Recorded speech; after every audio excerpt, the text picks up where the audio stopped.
Yo creo que ahí ya puedes ir compartiendo tu pantalla. Mientras déjame decir algunas indicaciones y luego ya te dejo empezar. Ok, muy bien. Pues buenos días a todos y todas. Muchas gracias por estar otra vez en este inicio de seminarios. Hoy es el primer seminario del año. Tenemos preparados varios seminarios para este año de la misma calidad que el de hoy.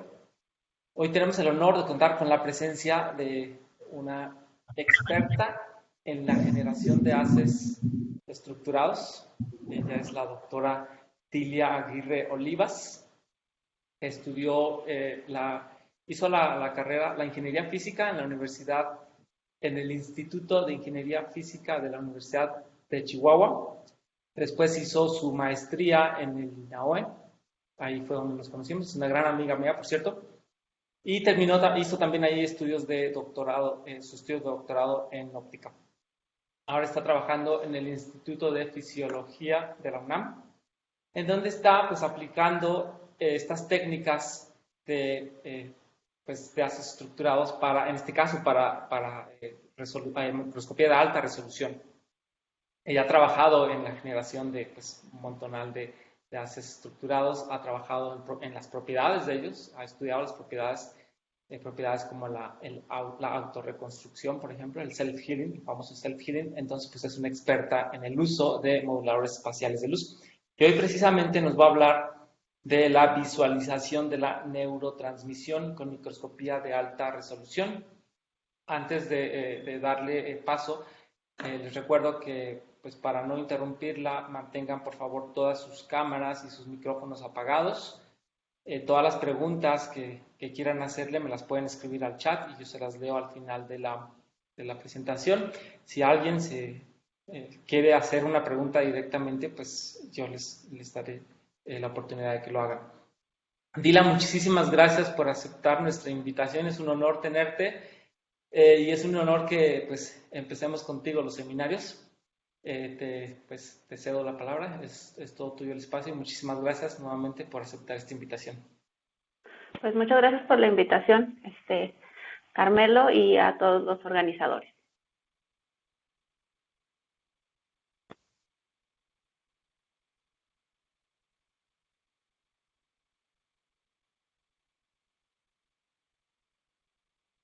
Perfecto.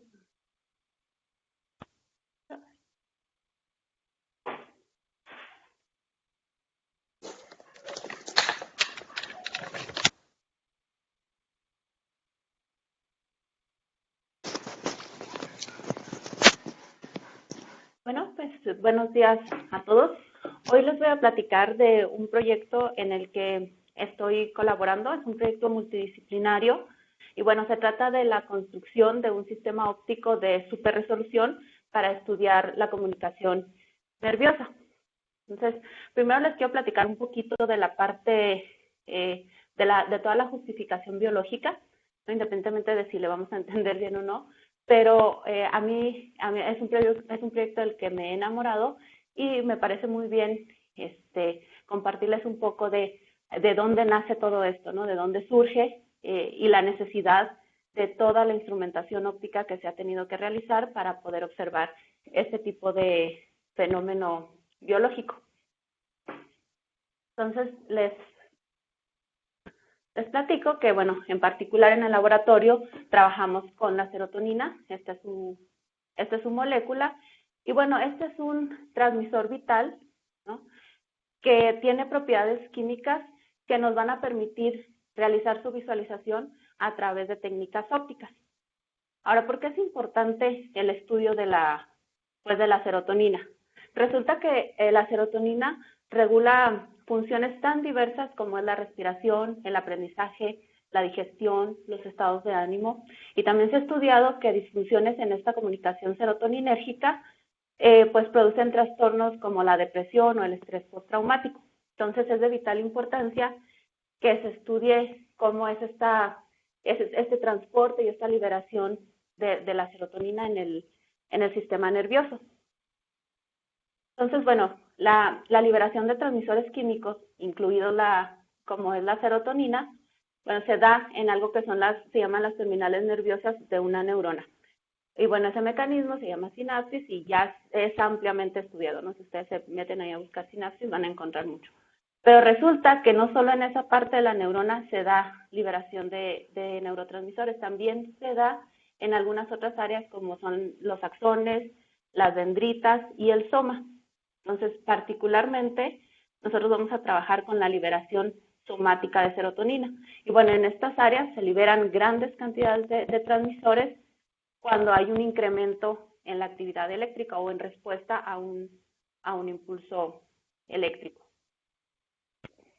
Y bueno, una neurona serotoninérgica que se ha estudiado clásicamente, bueno, en el área de neurociencias, es esta que les presento aquí. Es una neurona de Retzius que pertenece al sistema nervioso central de una sanguijuela.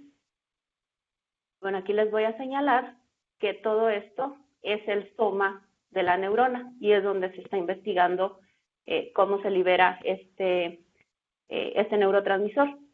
Entonces, les platico que el laboratorio donde estoy trabajando, pues ha contribuido enormemente a definir, ¿no?, cómo se da esta liberación, toda la maquinaria y todos los procesos que están envueltos en la liberación somática de serotonina. Así que los diagramas que van a ver a continuación pertenecen a un área pequeña del soma de unas decenas de nanómetros cuadrados.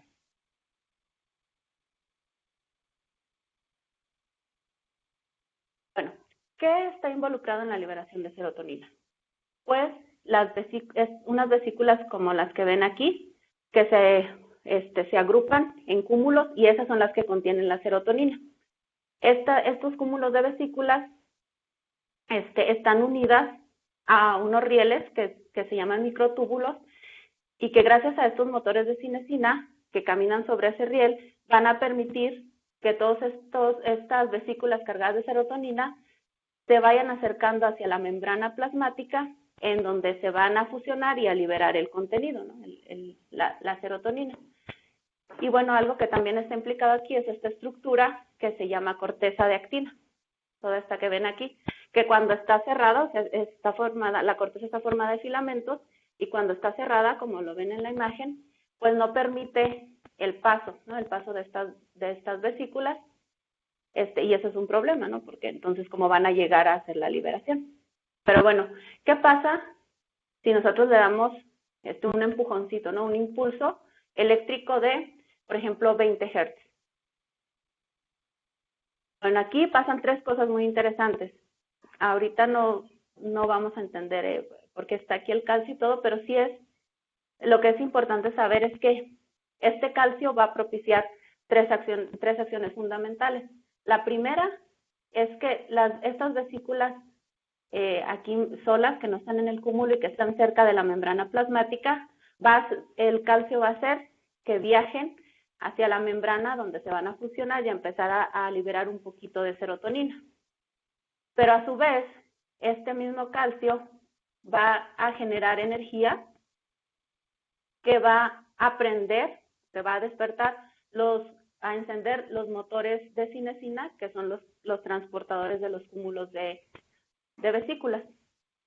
Y la tercera acción que tiene es que va a hacer que la corteza de actina, esta que ven aquí, cambie su conformación, ¿no? Estaba así como cerrada, entonces ahora se va a abrir, permitiendo el paso de los cúmulos de vesículas que van a llegar ahora sí a la membrana plasmática, se van a fusionar y van a liberar todo el contenido de serotonina, y esta es esa liberación a gran escala. Y bueno, como, digamos, en este caso como ópticos o como físicos, tenemos aquí varios fenómenos que nos van a interesar. El primero es la molécula de serotonina. Pues resulta que la serotonina tiene la propiedad de ser autofluorescente, ¿sí? Y los segundos son las estructuras por las que se mueve. Resulta que tanto los microtúbulos como los filamentos que hacen la corteza de actina son unas estructuras que poseen una simetría, que son no centrosimétricos Entonces nos van a permitir generar segundo armónico. Entonces a través de estas propiedades que ya tiene tanto la serotonina como todo el mecanismo que usa para liberarse, pues nos va a permitir sacar información. Entonces, lo primero que vamos a analizar es la fluorescencia, la autofluorescencia de la serotonina. Y como siendo una molécula autofluorescente, va a tener la capacidad de emitir luz directa o indirectamente cuando es excitada, mono o multifotónicamente. Espero que más o menos recuerden que es una excitación multifotón, pero bueno, si no, por ejemplo, tenemos esta molécula y nosotros la podemos irradiar con luz en el ultravioleta, por ejemplo, a 300 nanómetros, y va a tener una emisión, un pico de emisión de fluorescencia en 340 nanómetros, ¿no? Ambos están en el espectro en la parte UV del espectro electromagnético. Pero, ¿qué pasa si, por ejemplo, nosotros ahora en lugar de excitarla con un fotón de 300 nanómetros, la excitamos, por ejemplo, con 2 fotones en 600 nanómetros, ¿no? Nos corremos hacia el infrarrojo. Bueno, pues vamos a tener la misma emisión de serotonina, ¿no? La misma emisión en 340 nanómetros en violeta, pero con una longitud de onda en el infrarrojo que es menos dañina que la que usamos en el UV. Y así nos podemos ir, ¿no? En lugar de 300, pues podríamos usar 3 fotones de 900, etcétera, ¿no? Entonces, este es el fenómeno multifotón. Pero además necesitamos, recuerden que esto es un fenómeno no lineal, entonces necesitamos altas cantidades de energía para que se pueda dar este proceso. Así que si queremos hacer la caracterización de la fluorescencia, pues bueno, viene una primera parte que es la que llamamos la fotoquímica, ¿no? La caracterización fotoquímica de la serotonina. Bueno, aquí les presento a los colaboradores que estuvimos trabajando. Bueno, pues Jorge y Mario, que están en el Instituto de Química de la UNAM. Guillermo, que se ha encargado sobre todo de la construcción del microscopio de este sistema. Y bueno, Francisco, que es el group leader, ¿no? de todo este proyecto.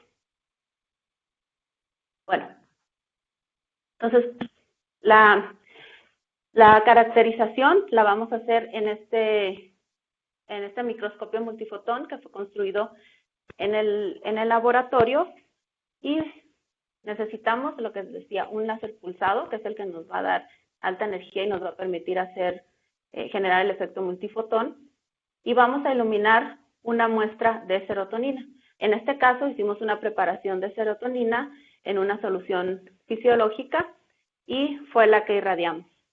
Y en modo de transmisión colectamos todas las emisiones que vienen a dar a un monocromador y que llegan a un fotomultiplicador, que es el que las registra. Bueno, aquí en el monocromador tenemos una rejilla de difracción que al girarla, pues vamos barriendo las diferentes longitudes de onda de emisión. En este caso nosotros barrimos, longitudes de onda que fueron de los 350 nanómetros a 600 nanómetros. Y también por aquí observan, este es un filtro saturado de sulfato de cobre, porque es muy bueno para absorber todo el remanente del láser, ¿no? O sea, aún así aquí se genera fluorescencia, que de hecho es una emisión incoherente, pero pasa mucho láser, ¿no? Y esta es una emisión coherente, entonces contamina mucho toda la señal de fluorescencia que nosotros generamos.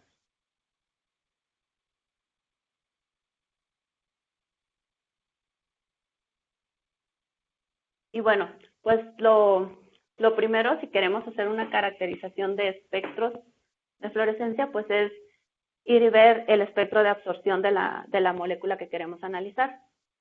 En este caso, nosotros ya sabíamos, por estudios que han hecho previamente otros grupos, que el espectro de absorción de la serotonina está entre 200 y 320 nanómetros. Pero, bueno, nosotros quisimos corroborar estos resultados y pusimos una de nuestras muestras a una concentración de 1 milimolar de serotonina. Entonces, ¿qué hicimos? Pues bueno, pusimos nuestra muestra, mandamos las longitudes de onda y resulta que efectivamente obtenemos este espectro que ven aquí. Y tenemos picos, por ejemplo, en 230 nanómetros, en 275 nanómetros y en 295 nanómetros. En este caso, aquí ven un poco descolorido esta parte del espectro porque saturamos nuestro sistema. No, pero de otros análisis que han hecho sabemos que también hay un pico grande aquí. Y bueno, ahora que ya habíamos corroborado el espectro de absorción de la serotonina, pues entonces lo que sigue comprobar es el espectro de emisión. Entonces, ¿qué hicimos? Pues tomamos 4 longitudes de onda. La de 230, 275, 295 y 309. ¿No? Entonces, tomamos 230, ¿sí? Irradiamos la serotonina y obtuvimos este pico, ¿no? Y así para las otras longitudes de onda de excitación que probamos. Y resulta que en todas nos dio un pico en 340. Así que esto corrobora lo que ya estaba reportado para el espectro de absorción y emisión de la serotonina, pero bueno, nosotros quisimos revisarlo de nuevo usando nuestras muestras. ¿Y ahora qué sigue? Bueno, aquí cabe aclarar que esto se llama una excitación monofotónica, o sea, usamos un fotón en estas longitudes de onda. Entonces, ahora lo que sigue es hacer la caracterización multifotónica. Y nosotros nos fuimos al infrarrojo cercano. Entonces, ¿qué hicimos? Bueno, pues resulta que estas emisiones de fluorescencia de la serotonina dependen de la longitud de onda de excitación, depende de la concentración de serotonina y depende de la potencia en la muestra. Entonces, como un ejemplo, voy a tomar serotonina de 270 milimolar que excitamos con 700 nanómetros y aquí cada color corresponde a 7 distintas potencias en la muestra. Entonces, aquí hay varias cosas importantes que señalar. ¿Por qué escoger 270 milimolar? Bueno, pues esta concentración es la concentración de serotonina que ya está reportada que existe dentro de las vesículas. Las potencias, bueno, seleccionamos estas potencias en la muestra porque son aquellas que resiste una muestra en vivo. Les comenté que nosotros vamos a estudiar esta liberación en las células de Retzius, que se encuentran en algo llamado ganglios, ¿no? de la sanguijuela. Entonces, todas esas estructuras biológicas, todos esos tejidos biológicos, o por lo menos el de la sanguijuela, resiste estas potencias sin que se quemen o sin provocar un daño permanente. Y bueno, pues, ¿qué hicimos? Pusimos la serotonina de 270 milimolar, irradiamos con 700 nanómetros y fuimos registrando todas las longitudes de emisión, ¿no? que están aquí abajo, con pasos de 1 nanómetro en 1 nanómetro, ¿no? Entonces, la rejilla cambiaba, daba pasos de 1 nanómetro, registraba y lo daba otro paso, registraba, y así logramos construir estos espectros de emisión. Y bueno, lo que podemos observar aquí es que tiene una alta respuesta no lineal, la fluorescencia. ¿Sí? Por ejemplo, obtuvimos para 700 y a esta concentración, obtuvimos 3 emisiones de fluorescencia, una que domina, ¿no? Aquí en amplitud, que es en verde, esta la localizamos en 494 nanómetros. Después tenemos otra emisión que es en azul, en 405 nanómetros. Y aquí tenemos parte de las bolitas de la emisión en violeta. En este caso no alcanzamos a reconstruir el pico por las limitaciones que tiene nuestro microscopio. Este microscopio opera en el visible, entonces muchas de nuestras componentes ópticas cortan en 350, ¿no? Así que no nos permite ver el pico de emisión del violeta que está en 340, pero ahí debe de estar. Otra cosa que vemos aquí en el comportamiento, lo que les decía, este comportamiento no lineal, Se ve muy claro aquí, ¿no? En la emisión en verde, que si se fijan, va incrementando, por ejemplo aquí, hasta 50 miliwatts, pero ya de ahí da un brincotote, ¿no? Hasta cuando solo aumentamos 5 miliwatts. Bueno, lo mismo sucede en esta parte. Esa misma no linealidad la pueden observar aquí. Y además,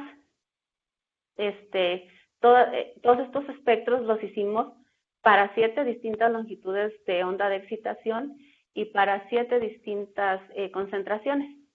Y aquí solo les voy a mostrar un ejemplo. Aquí tenemos entonces los espectros pasados corresponden solo a esta parte. Y bueno, otra vez hago hincapié en la alta respuesta no lineal que tiene la serotonina. De hecho, hay varios puntos también aquí interesantes que observar. Por ejemplo, a 760 nanómetros de excitación, si se fijan, domina toda la verde, ¿no? No vemos aquí que aparezca el azul. Por ejemplo, en 730 y 710 tenemos una caída en las emisiones. Y también aquí observamos que para 690, para 700, tenemos las tres, tenemos la emisión en verde, tenemos la emisión en azul, y bueno, aquí solo podemos registrar un poco de la emisión en violeta. Y como ven, toda esta caracterización, pues es mucha, ¿no? Es demasiada información. Para cada concentración, ya fueron 7, entonces para cada concentración tenemos 49 espectros.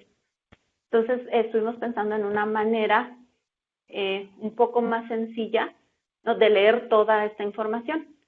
Y bueno, llegamos a una presentación muy gráfica de estos datos y a continuación les voy a explicar cómo se va a leer esta gráfica que propusimos. De nuevo, estos datos son para una concentración de 270 milimolar con la emisión en verde. Y bueno, este triángulo contiene todas las emisiones de fluorescencia en función dual de la longitud de onda de excitación y de la potencia en la muestra. Entonces, ¿cómo las leemos? Pues sencillo, ¿no? Para 700 nanómetros de excitación a 60 miliwatts tenemos una fluorescencia máxima. Aquí el color más claro es el máximo y el color más oscuro sería el mínimo, ¿no? Y así podemos leer todas. Lo mismo que vimos, por ejemplo, en la gráfica pasada, a 710 y a 730 para todas las potencias en la muestra, pues tenemos una caída en la fluorescencia y las más eficientes corresponden a 700 y a 760 nanómetros de excitación a potencias de 60 o 55 miliwatts. Y bueno, este triángulo pertenece a un heptágono, donde cada triangulito representa una concentración, ¿sí? Y las concentraciones van incrementando en el sentido de la manecilla del reloj, como observan en este diagrama. Y bueno, estas son todas las emisiones que encontramos. O sea, la violeta, nuestros registros fueron a 373 nanómetros, que fue lo que nos permitió el instrumento. La azul en 405 y la verde en 494. Y aquí con un asterisco ven marcado la longitud, las emisiones de fluorescencia que corresponden a una longitud de onda de 700 nanómetros, ¿no?, que es una de las longitudes en donde pudimos encontrar las tres emisiones. Y bueno, otra cosa también que cabe destacar aquí es que usamos la mínima concentración que usamos fue 0.3 milimolar, y bueno, esta fue la mínima concentración que pudo detectar nuestro instrumento, ¿no? Nuestro microscopio multifotón. Y ahora, pues viene otra pregunta, ¿no? Bueno, resulta que también de estudios previos de otros grupos, sabemos que la serotonina emite en violeta, emite en el visible en verde, pero no vimos nada reportado acerca de esta emisión azul que encontramos, ¿no?, en toda nuestra caracterización. Así que, Bueno, ya sabíamos entonces que la emisión en violeta es la emisión natural de la serotonina, cuando la excitas mono o multifotónicamente. La emisión en verde, esta emisión en verde resulta ser una fotoionización de la violeta, ¿sí? De la serotonina cuando emite en violeta. Resulta que tienes la molécula, la irradias con el láser, ¿no? La excitas y lo que hace es que la molécula al parecer cambia su conformación al ionizarse y emite en verde, pero a final de cuentas es un reportero de la serotonina. Entonces faltaba ver pues de dónde viene esta emisión en azul. Así que lo que hicimos fue de nuevo irnos a ver los espectros de absorción. Y bueno, ¿qué hicimos? Pues comparar el espectro de absorción de la serotonina pura contra el espectro de absorción de una serotonina que previamente irradiamos por media hora a una longitud de onda de 700 nanómetros. ¿Sí? Porque ya sabíamos, bueno, muchas cosas de las que les estoy platicando ahorita están basadas en la longitud de onda de 700, que fue donde encontramos las 3 emisiones.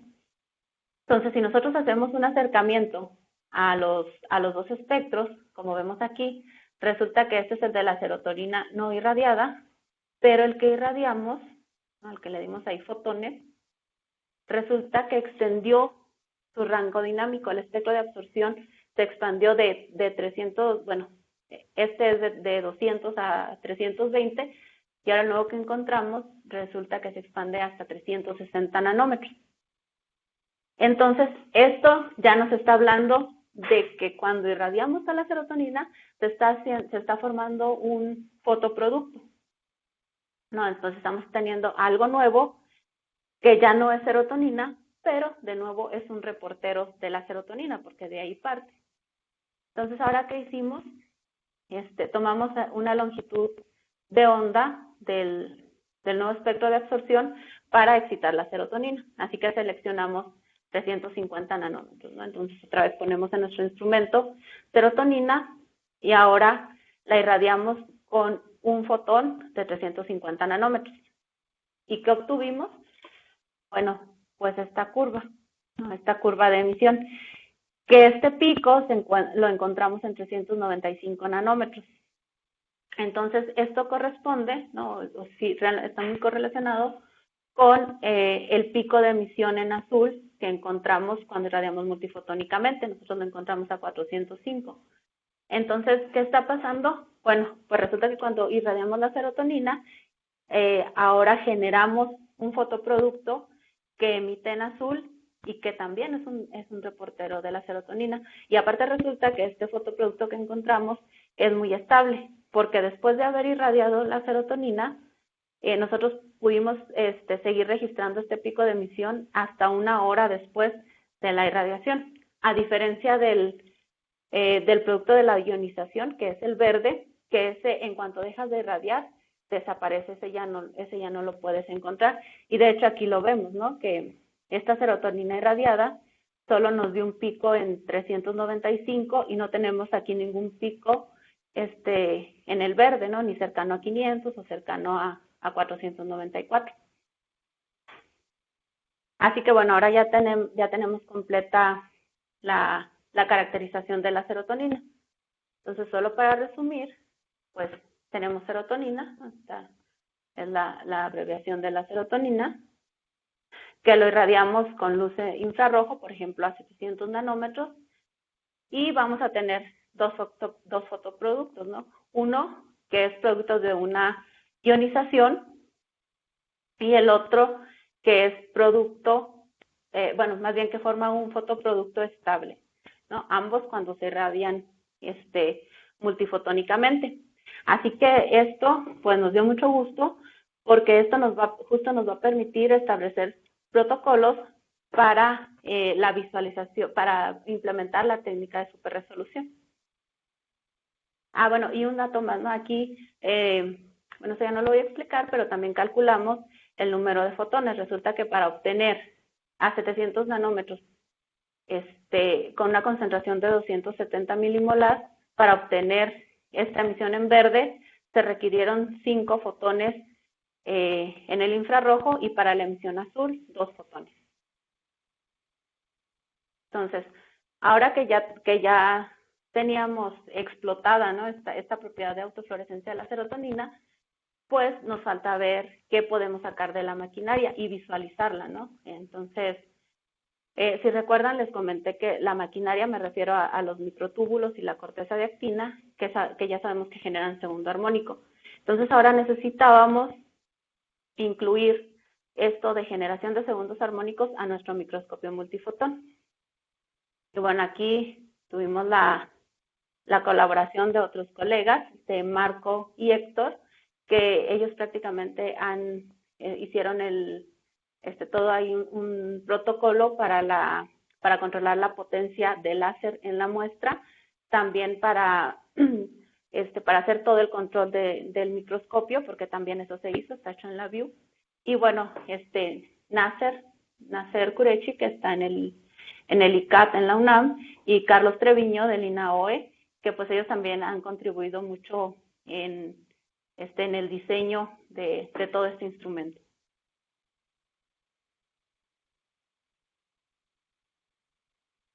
Entonces, nada más para recordarles, este de aquí es el microtúbulo, esta es la corteza de actina, y resulta que en el caso, por ejemplo, de la corteza de actina, puede, si recuerdan, en alguna parte o en reposo está cerrada, y de aquí podemos obtener, también podemos obtener los segundos armónicos, pero no solo eso, podemos obtener los segundos armónicos polarizados. Y esto nos interesa porque nos puede dar información acerca de la estructura por la que está pasando, ¿no? Entonces, si llegas con luz lineal, ¿no?, con luz linealmente polarizada, y aquí registras 2 polarizaciones a la salida, o sea, lo que nosotros hicimos es poner un cubo polarizador. Entonces vamos a registrar polarizaciones mutuamente ortogonales, y si nosotros analizamos esas polarizaciones a la salida, pues les digo, podemos obtener información sobre la anisotropía del material por el que está pasando la luz. Entonces, nosotros esperamos ver cambios en la polarización cuando existe esta dinámica en la corteza de actina. O no solo eso, ¿no?, simplemente ver también cómo están alineados. Este análisis de polarización también te puede decir cómo están, qué tan alineados, o la medida del orden de los filamentos por el que está pasando la luz. Entonces, lo mismo pasa, ¿no? Podríamos, si ahora se mueve, tenemos un cambio conformacional de la corteza de actina, y hacemos estas mediciones, bueno, a través de la polarización vamos a poder inferir cosas de esta estructura. Entonces, si queremos captar 2 polarizaciones, 2 estados de polarización a la salida, pues eso nos lleva a que necesitamos un instrumento que capte al menos 2 fluorescencias de la serotonina. Y ese instrumento también debe de captar las 2 polarizaciones. Entonces, ¿qué fue lo que hicimos? Bueno, pues aquí está, ¿no? Primero necesitamos la parte de iluminación, que es esta, ¿no? Y aquí ponemos nuestra muestra. La segunda parte es que pueda captar 2 emisiones de fluorescencia. Y bueno, aquí la tenemos.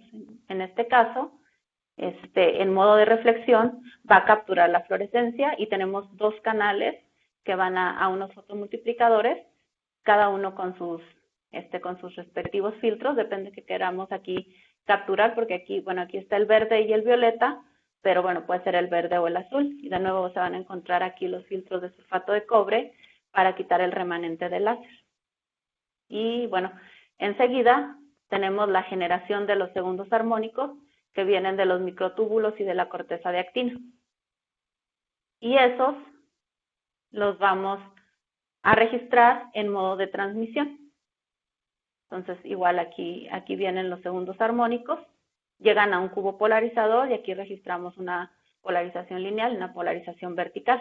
Entonces, ahora ya tenemos un instrumento que puede capturar, de hecho, puede capturar 4 canales simultáneos y puede hacer una imagen en un segundo, una imagen de 512 por 512 píxeles.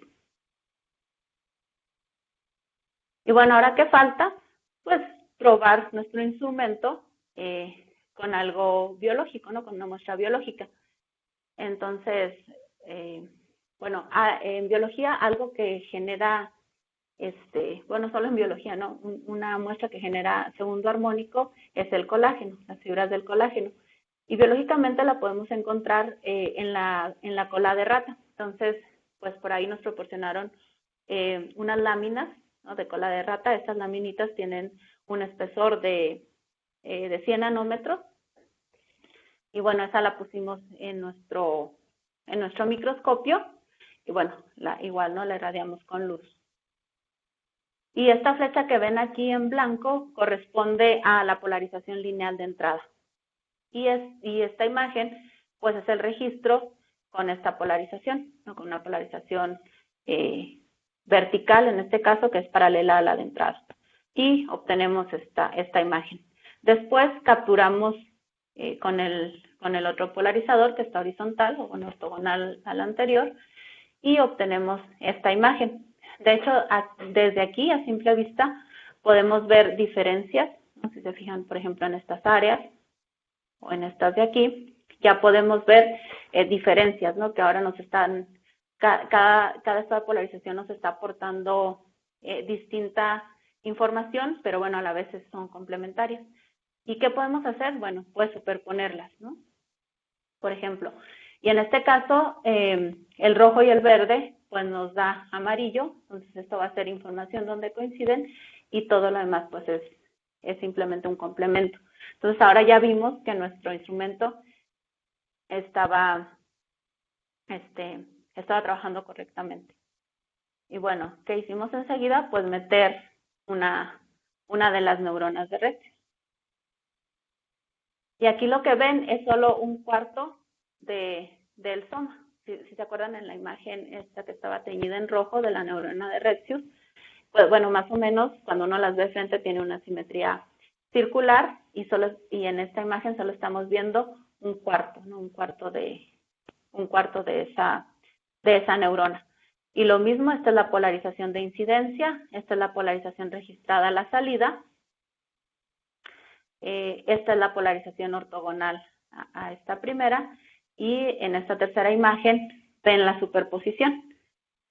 Y por ejemplo, aquí está muy marcado esta parte de amarillo, que de hecho corresponde a la corteza de actina, que en este caso está cerrada, no está así. Y de ahí, les digo, ya de ahí podemos empezar a tener información sobre la maquinaria. Y bueno, también capturamos la fluorescencia, ¿no? En este caso, tenemos la fluorescencia de la serotonina excitada multifotónicamente. Y de nuevo podemos superponer toda la información. Sí, la azul en este caso corresponde a serotonina. Estos son cúmulos de vesículas, ¿no? Todo lo que vemos aquí en azul es la serotonina que todavía se encuentra dentro de las vesículas. Los puntitos que alcancen a ver en rojo y en verde corresponden a los segundos armónicos polarizados. Y de nuevo, ¿no? Esto amarillo aquí de los segundos armónicos nos indica o nos habla sobre la corteza de actina, y unas áreas aquí que están en color blanco, para los que puedan observar, eso nos indicaría ya serotonina que está muy cerca de la corteza de actina, ¿no? Bueno, vesículas que contienen serotonina que ya están muy cerca de la corteza, ¿no? Y que ya después, estas son las primeras que van a llegar a la hora de que esto se le meta un tren de impulsos y sea liberado el neurotransmisor. Entonces, todo este estudio, o sea, todo lo que les he platicado, ya se han hecho cosas ahí, se ha hecho mucho trabajo, ¿no? Para ver cómo son las estructuras, cuáles son las dimensiones, y esto lo han hecho pues a través de microscopía electrónica, que tiene una alta resolución. Entonces, esto que ven aquí es una micrografía electrónica, y este es justo un pedacito del soma. De nuevo, todas estas son las vesículas que contienen serotonina, y que cuando las estudias sus dimensiones con esta técnica de microscopía electrónica, pues obtienes, por ejemplo, que las vesículas tienen unos diámetros de entre 80 a 100 nanómetros. Luego, tienes otras estructuras aquí que se llaman espacios extracelulares, que es donde se va a liberar la serotonina después de que es liberada por aquí, que es la membrana plasmática. Y bueno, estas estructuras tienen alrededor de 100 nanómetros de su tamaño. Y luego la serotonina se va a ir y se va a difundir en algo que se llama capas de glía, que tienen entre 100 a 300 nanómetros de espesores. Entonces, si se fijan, todo esto está por el límite, está por encima del límite de resolución de un microscopio óptico.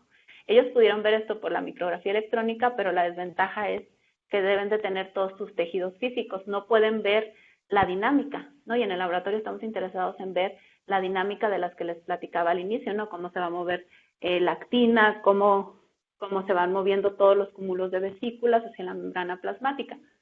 Entonces, pues esto nos sugiere justo usar un microscopio óptico, ¿no? En longitudes de onda en el infrarrojo para que no vayamos a dañar a nuestra muestra biológica. Pero ahora que ya tenemos todo, bueno, nos topamos con esto, ¿no? Estamos no llegamos a la resolución. Entonces, pues bueno, ahora viene que necesitamos una técnica de superresolución para poder observar todos estos fenómenos. Bueno, solo recordando que tanto resolución como resolución, toda la discusión en estos temas es acerca de distinguir entre dos estructuras que están muy juntas, ¿no? Saber si es una o son dos o son más. Y bueno, esto está directamente relacionado, ¿no? La distancia aquí a las que podemos ver si están separadas o no, está directamente dado por la longitud de onda con la que estás excitando, dividido por 2 veces la apertura numérica. Entonces, nosotros lo que queremos, pues, es disminuir esta distancia y así aumentar la resolución. Entonces, en nuestro caso particular, pues alguien puede decir, bueno, puedes usar la longitud de onda en el violeta, pero ya establecimos que nosotros no estamos interesados en eso porque son longitudes de onda cortas que son muy energéticas y que dañan a la muestra. Y bueno, alguien más me puede decir, ok, entonces aumenta la apertura numérica de tu objetivo. Entonces, bueno, puede ser, pero no sé si sepan que realmente no hay aperturas numéricas tan grandes. La más grande hasta donde recuerdo de hace unos 2 años era 1.45, 1.43, pero resulta que nuestros experimentos nos imponen otra restricción. Los objetivos que nosotros usamos son unos objetivos que son para hacer fisiología, ¿sí? Y bueno, si aquí ven los objetivos que usamos, esta parte de aquí están diseñados de tal manera que aquí permiten meter electrodos que son con los que se les va a dar unas descarguitas a la neurona. Entonces estamos condicionados a que ese tipo de microscopio, la apertura numérica más alta que tienen es de 1. Entonces, pues, ya sabemos, de hecho ya tenemos toda nuestra caracterización de fluorescencia en el infrarrojo, y eso pues nos le da en la torre, ¿no? A aumentar la resolución, a disminuir esta distancia D. Y por el otro lado, pues estamos limitados por el tipo de objetivo que tenemos. Así que, pues, ¿qué vamos a hacer? Bueno, vamos a presentar una técnica de superresolución que está basada justo en las emisiones en el visible de la serotonina. No solo se las recuerdo aquí, la emisión en verde con 5 fotones, la emisión en azul con 2 fotones. No estamos interesados en usar la emisión en violeta, porque como ya les platiqué, nuestro sistema opera en el visible, ¿no? Entonces es muy latoso tratar de estar obteniendo la emisión multifotónica de la serotonina en violeta. Y bueno, entonces la propuesta de superresolución se basa en estas 2 emisiones, en el verde y en las emisiones verdes y azul, y además se basa en luz estructurada. Entonces, ¿qué vamos a necesitar en el caso de luz estructurada? Pues vamos a necesitar un haz gaussiano, que ese no tiene ningún problema, pues es la forma con la que emite, ¿no?, directamente el láser. Y vamos a necesitar otra distribución de luz, que es una tipo dona, ¿no? Como el que observan aquí. Entonces, aquí, pues, una de las primeras tareas, ¿no? O la tarea que seguía es justo generar esta dona. ¿Y cómo la hicimos? Bueno, pues a través de un modulador espacial de luz. Este opera en modo reflexión y con un elemento de fase generado por computadora. Sí, en este caso, bueno, justo con el modulador y con el elemento pudimos generar ya en el laboratorio esta donita. Las que les presenté antes es la simulación numérica y esta ya es una donita experimental generada a 700 nanómetros. Y bueno, aparte esta distribución es muy bonita porque su generación es relativamente sencilla, ya que la puedes obtener con la transformada de Fourier de una fase azimutal, ¿no? Esta es una expresión E a la I Q teta con Q igual a 1, le haces transformada de Fourier y, bueno, obtienes una donita como esta. ¿Y de qué se trata nuestra propuesta de superresolución? Bueno, pues tenemos nuestras moléculas de serotonina que ahorita están en un estado apagado. Después llega el haz tipo dona y va a aprender las moléculas que estén en la periferia, ¿no? En la periferia de esta dona, y lo que vamos a hacer es mandarle la longitud de onda de 700 con una potencia necesaria para generar el azul. Y mientras se esté prendiendo en azul, vamos a mandar el haz gaussiano que va a excitar solo a las moléculas que están en el centro. Sí, porque estas moléculas, digamos, ya las quemamos con la donita y prendieron en azul. Y entonces ahora con un filtro adecuado removemos la fluorescencia que está en azul y dejamos brillar solo las que corresponden al centro y que van a prender en verde, y con esto aumentamos la resolución, porque estas pequeñas moléculas van a sentir que están siendo iluminados con un spot más pequeño, y al hacer eso incrementa la resolución. Entonces, esto ya tenemos un módulo que lo genera, que se incorporó al microscopio multifotón y de segundo armónico. Por acá está todo el microscopio, y bueno, tenemos el láser que en un principio iba directo aquí a la muestra. Ahora va a llegar a un divisor, se va al modulador, se genera la dona y posteriormente se incorpora al camino óptico de excitación. Y la otra parte del láser que está en transmisión, pues es la que lleva la distribución gaussiana y que también después se va a incorporar. Entonces, de esta manera, mandamos primero la dona y un tiempo tau después mandamos el haz gaussiano. Y bueno, este retraso, este tiempo, ¿no? Este delay, va a estar dado por el tiempo de vida de la fluorescencia, que en nuestro caso es de alrededor de 3.4 nanosegundos. Entonces, nosotros ya tenemos todo esto listo. Nos falta realizar las pruebas en el laboratorio que estaban previstas para hacerse en 2020 y bueno, pues ya todos saben que debido a la pandemia suspendimos actividades, pero bueno, en conclusión ya tenemos ahorita todo un instrumento, ya tenemos un método de superresolución y bueno, ya tenemos toda la caracterización completa de las emisiones de la serotonina, con estos podemos jugar y lo más importante, con una sola longitud de onda de excitación, por ejemplo a 700 nanómetros, y solo cambiando la potencia podemos generar tanto la emisión azul y la emisión en verde que necesitamos para hacer la técnica de superresolución. Así que si alguno tiene alguna pregunta, bueno, pues todas son bienvenidas. Excelente charla. Es un trabajo bastante bonito, muy completo, porque se meten pues, desde todo, ¿no? La caracterización de los materiales, etcétera, y pues la parte de la implementación pues de la microscopía de superresolución es bastante interesante. Me habría gustado más que nos hablaras un poquito más de eso, pero me imagino que están apenas en proceso, ¿no? En todos los detalles, pero bueno, está súper Sí, interesante exacto. el proyecto. Tenemos ya algunos comentarios, algunas preguntas, te las voy a leer. Ujú. Tenemos 10 minutos. Si nos da tiempo, si no nos da tiempo, pues ya le paramos cuando tú me digas. Primero, pues es un comentario del doctor Rafael Espinosa, nuestro actual director, y pues da las gracias por haberte invitado, ¿no? Y pues porque pues eres una investigadora de alto nivel, ¿no? Bueno, después tenemos una pregunta, déjame te digo.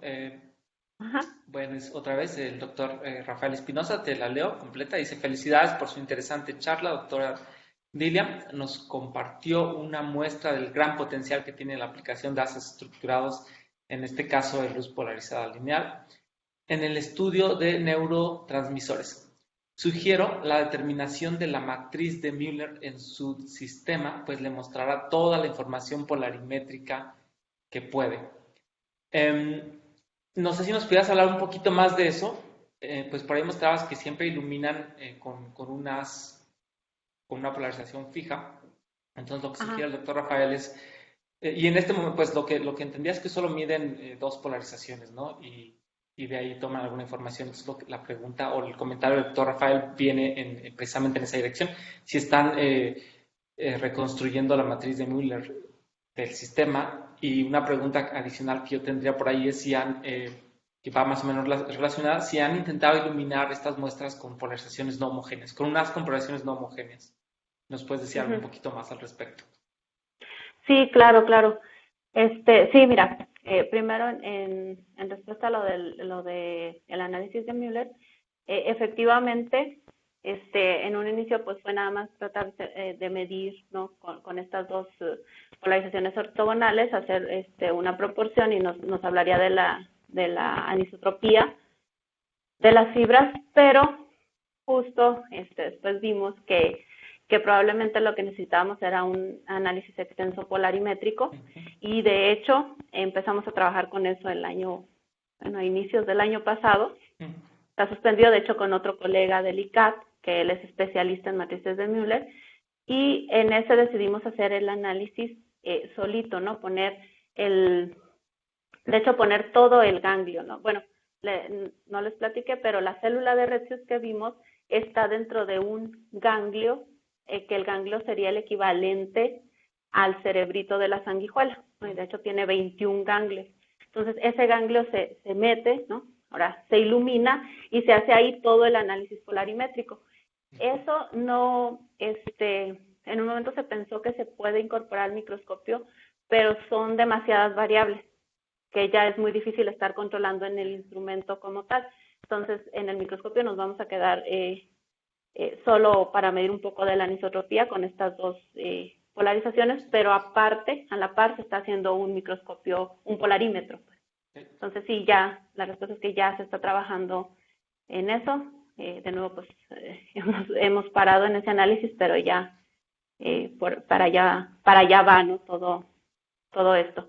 Y en respuesta a tu pregunta, Carmelo, de usar otras polarizaciones, pues efectivamente, ¿no? Diste en un buen punto, porque resulta que nosotros estamos usando aperturas numéricas grandes. ¿Esto qué quiere decir? Que no se nos debe de olvidar la naturaleza vectorial de la luz, ¿sí? Entonces, justamente, ¿no?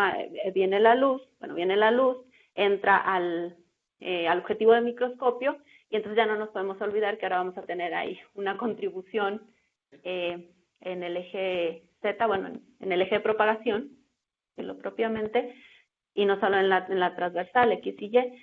Entonces, efectivamente, usar haces vectoriales es una de las buenas maneras de evitarnos esta contaminación, lo voy a llamar, ¿no? Estos errores. Entonces, sí, también estamos trabajando en eso, ¿no? Ahorita lo que tenemos pues es una polarización homogénea, lineal o circular, que aún así la circular empieza a disminuir, ¿no? Empieza a disminuir eh, esta, esta contribución en el eje de propagación, pero bueno, también ya estamos, bueno, esa parte particularmente ya estoy trabajando en eso. Perfecto, muy bien. Muchas gracias. Te leo una pregunta, es de la doctora Valeria Piazza y dice, pregunta, ¿nos puede comentar un poco más acerca de la generación de segundo armónico a partir de actina? Pues la literatura que la describe, me imagino que la parte física que la describe, y características de la señal, etcétera. Si tienes ahí información un poquito más. ¿Puedes repetir lo último, Carmelo? No, no, te estoy escuchando entrecortado. Ah, ok, bueno, a ver, sí, dice, ¿nos puede comentar un poco más acerca de la generación de segundo armónico a partir de la actina? Está interesada en el segundo armónico de la actina. Pues mira, nosotros, bueno, para contestar rápido, realmente no es que hayamos hecho un estudio exhaustivo ahorita en la corteza de actina, o sea, justo para allá vamos, ¿no? En realmente ponerle números. Lo que sí puedo comentarles es que sí hay ya bastante literatura en donde miden, por ejemplo, estos se me olvidó la palabra en español, ¿no? Entonces, como estos paquetes de actina, porque, bueno, algo que aquí nada más lo puse, pero no lo mencioné, es que, por ejemplo, aquí lo podemos ver, resulta que estas fibras de actina son muy pequeñas y realmente, que son estas. Ujú. Entonces, estas fibritas, estos filamentos, ¿no?, de actina, tienen estos diámetros de 10 nanómetros. De hecho, unos de los que son más grandes, que generan segundo armónico, son los microtúbulos. Esos tienen diámetros de 25 nanómetros, ¿no? Eso fue medida con microscopía electrónica. Son muy pequeños, realmente no vemos, lo que vemos son paquetes, ¿no? Y mucho de lo que está reportado con generación de segundo armónico es que justo ven estos paquetes y sí pueden estimar tamaños, pueden estimar cómo están ordenados, ¿no? Mucho es lo que están trabajando en eso, de cómo están ordenados estos filamentos. Y por ahí hay un trabajo en donde hacen una técnica, no la recuerdo bien, y igual, ¿no? Tratan de estimar, ver si con eso logran aislar, o sea, con métodos ópticos logran aislar o tener los tamaños de esos filamentos. Nosotros no lo hemos hecho. Si bueno, ella está interesada y no ha leído parte de esa literatura, pues me puede escribir y le puedo mandar esos estudios que han hecho, ¿no?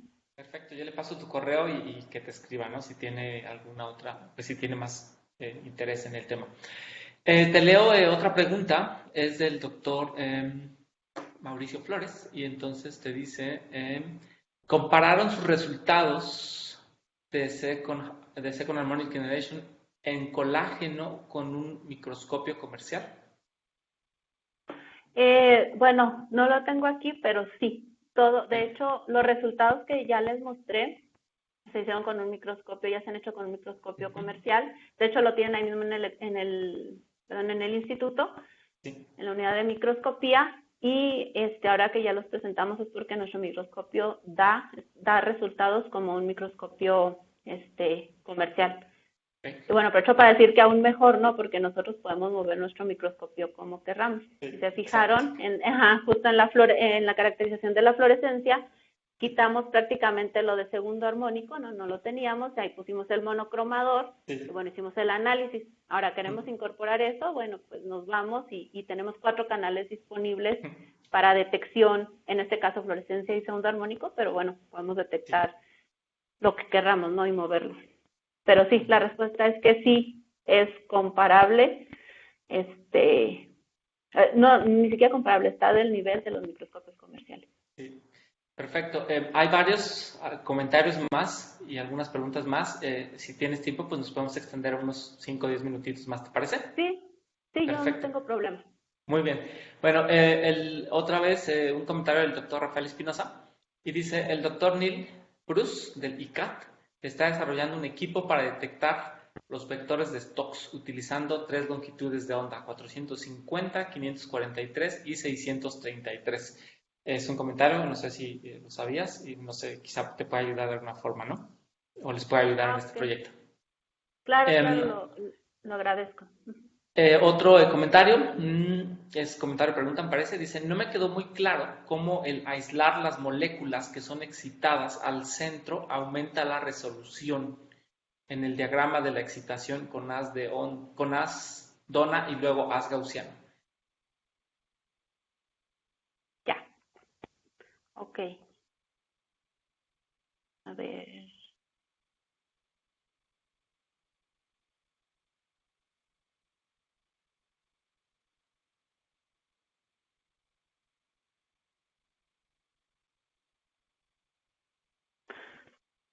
Bueno, acuérdense que cuando hablamos de resolución, ¿no? De distinguir justo entre dos objetos que están muy cercanos, eso estamos hablando en el espacio donde estamos generando la imagen de la muestra, ¿no? O sea, nosotros tenemos aquí el objetivo, aquí tenemos la muestra que iluminamos, y esto que ven acá es la imagen de la muestra, ¿sí? Entonces, en el plano de iluminación, ¿sí? La resolución va a estar dada por el diámetro del haz de iluminación, ¿sí? Justo el spot que está aquí y cuyo diámetro es este, ¿no? Que está dado por la longitud de onda y por la apertura numérica que estamos usando. Y en nuestro plano imagen, esa resolución se traduce a la distancia mínima con que podemos observar qué tan juntas o qué tan separadas están estas estructuras. Sí, entonces aquí hablamos de dos, aclaro que se habla de dos planos, ¿no? O sea, una misma longitud, que es esta, tiene distintas implicaciones en el plano de iluminación y en el plano de donde se forma la imagen. Entonces, cuando nos vamos aquí a nuestra propuesta, resulta que esta dona no lo dije, pero bueno, esta dona que ilumina tiene la resolución típica que tiene, que si fuera el haz gaussiano, ¿no? Que en general, o para acordarnos rápido, es la mitad de la longitud de onda con la que estamos iluminando. Entonces, si tenemos 700 nanómetros, pues tenemos una resolución de aproximadamente 350 nanómetros. Entonces, ¿qué hacemos? Hagan de cuenta que aquí estamos iluminando con una resolución de 350, ¿no? Dada por la iluminación en la muestra.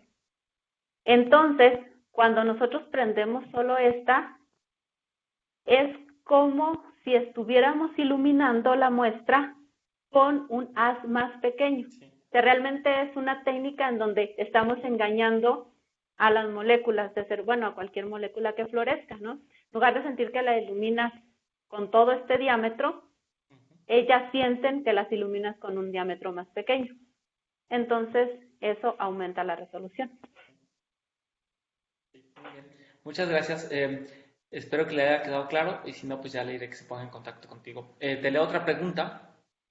Es de Ramón Carriles y nos dice, ¿qué tanto les afecta el blanqueo de la muestra? Es una pregunta, ¿qué tanto les afecta? Y la otra pregunta es, ¿qué espesor tienen sus muestras típicamente? Ok. Bueno, la primera del blanqueo, pues bueno, resulta que la serotonina ha resultado ser una molécula muy noble en ese sentido. La pudimos irradiar media hora, 40 hasta 50 minutos y no se blanquea.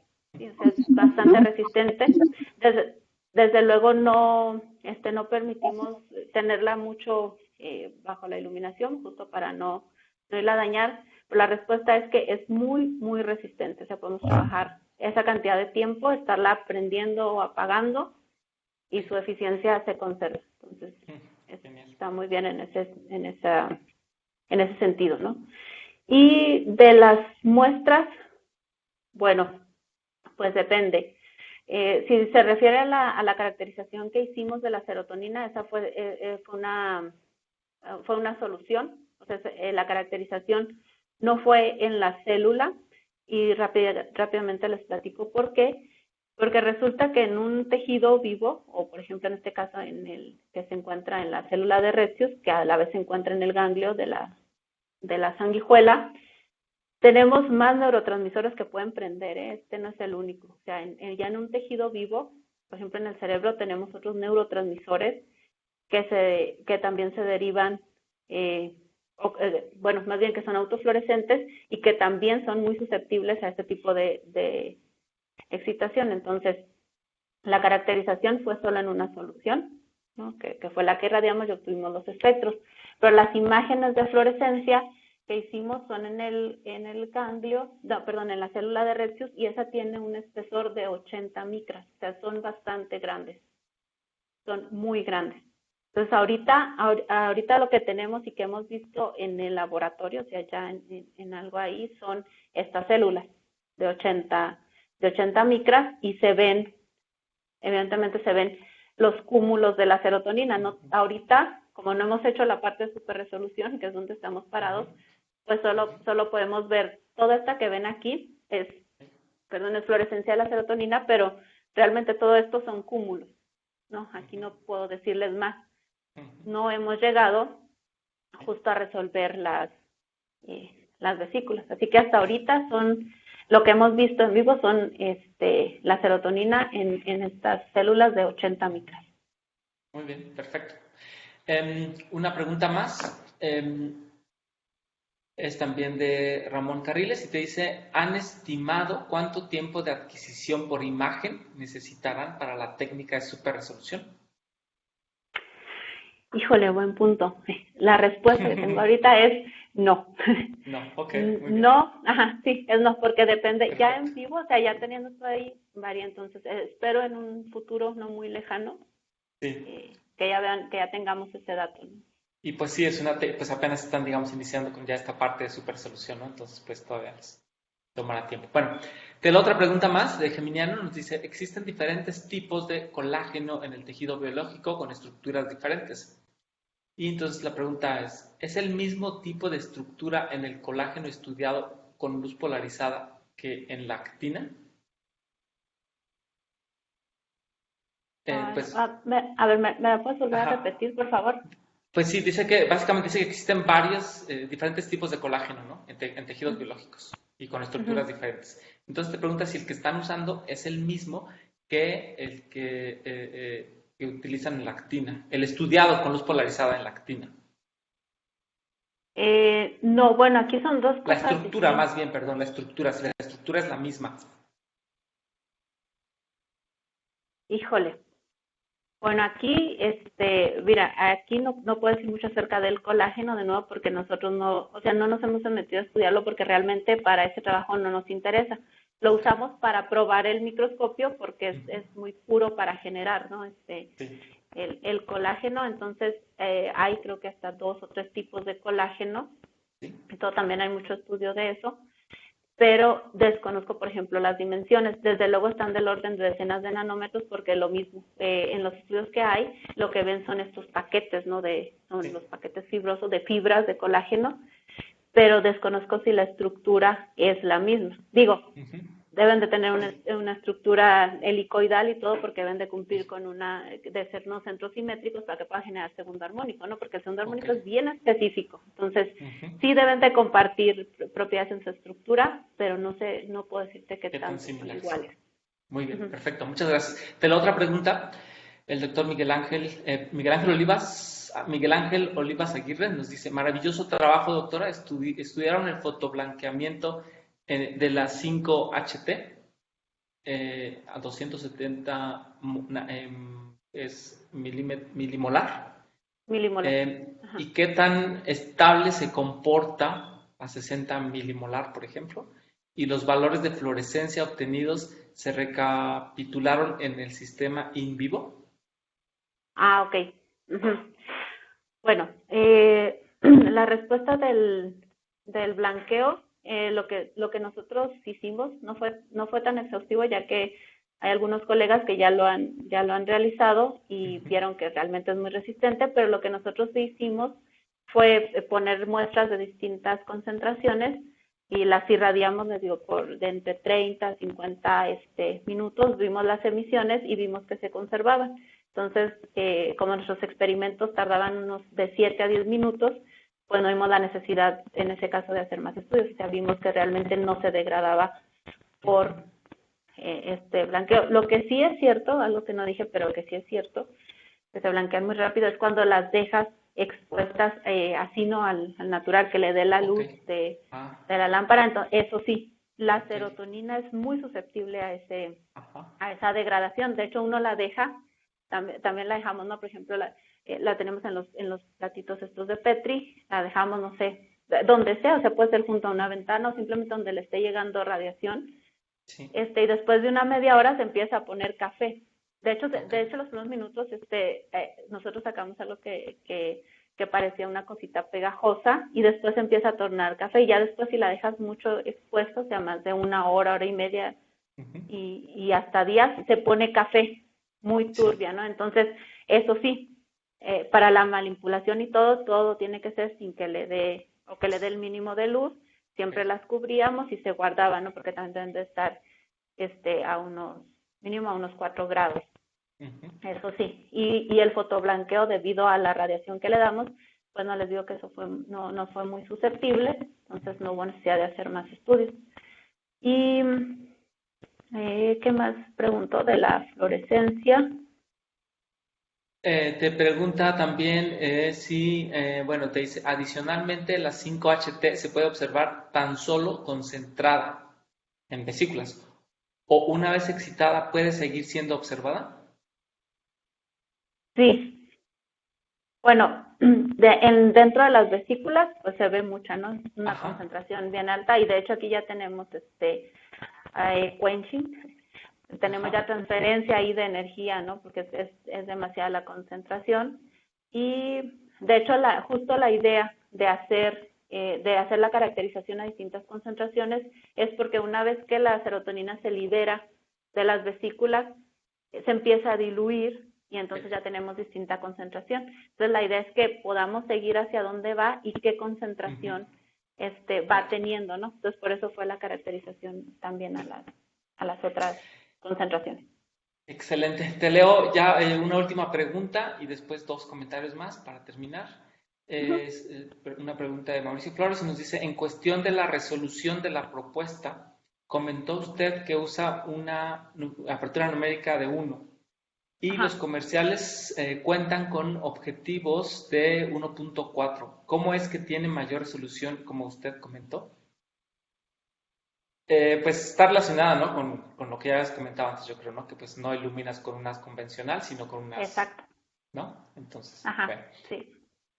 Pues sí, que digamos que la apertura numérica, pues ahí podrías mejorar la resolución incluso, ¿no? Si utilizan un objetivo de 1.4, ¿no? Bueno, ya por último te leo 2 comentarios del doctor Rafael Espinosa. Mil gracias por sus acertadas respuestas, doctora Dilia. Y el doctor Rafael Izazaga te dice felicidades por la excelente plática, gran proyecto. Con eso cerramos. Te agradezco muchísimo, Dilia. Fue una charla excelente. Perdón, mírate, hay un comentario más de Mauricio Flores, dice, pero no usan aún enlace estructurado. Es una propuesta. Sí, ahorita justo no lo estamos usando, o sea, les digo, ya lo tenemos todo el módulo incorporado, o sea, todo listo. Pero de nuevo, justo era todo el plan de trabajo del año pasado, ¿no? Entonces iniciamos justo con la incorporación del módulo de superresolución y todo, pero bueno, pararon, ¿no? Y más ahorita que no podemos usar ninguna muestra biológica, etcétera, ¿no? Entonces, sí, esto se ha quedado todos estos meses en propuesta, ya esperemos que después en desarrollo, ¿no? Que se pueda platicarles, ¿no? Que sí, que efectivamente ya tenemos la superresolución. Sí. Pues ya te contactaremos en el futuro para que nos des más detalles. Nuevamente, pues te agradezco. Va muy en línea con muchas de las cosas que están haciendo aquí en el CIO. Entonces, pues si hay alguien que esté interesado en trabajar con ustedes, en colaborar, pues yo les invito a que te escriban y pues que se pongan en contacto contigo. Muchísimas gracias, Dilia. Ya te mandaré tu certificado de participación. Muchas gracias.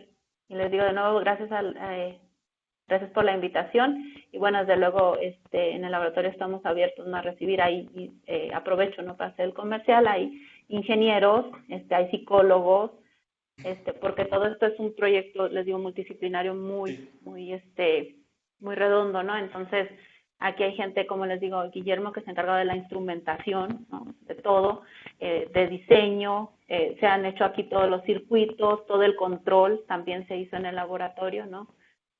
Marco y Héctor estuvieron trabajando en eso, en toda la parte fina de la óptica, entonces realmente quien guste venir, bueno, ahorita no, ¿verdad? Pero Sí.